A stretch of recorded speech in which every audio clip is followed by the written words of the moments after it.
চল বাগবাজার দিয়ে ঘুরে আসি বলে বেরিয়ে পড়লাম বাগবাজারের উদ্দেশ্যে সানডের বিকেলে। আর উত্তর কলকাতার অ্যাস্থেটিক জায়গা দেখতে হলে বাগবাজার তো যেতেই হবে।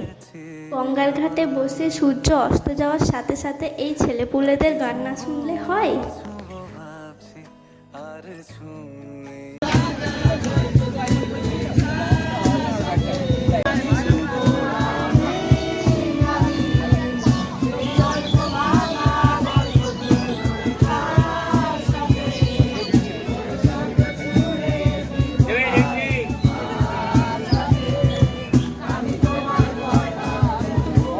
বাজারে এসেছি আর লালটুদার কেবিনে চিকেন ভাপা না খেলে হয়, তো চিকেন ভাপা, গন্ধরাজ momo, Thai sweet chilli momo, মাছের কচুরি এইসব খেয়ে এইবারে সানডেটা শেষ করলাম। Tata, bye, good night.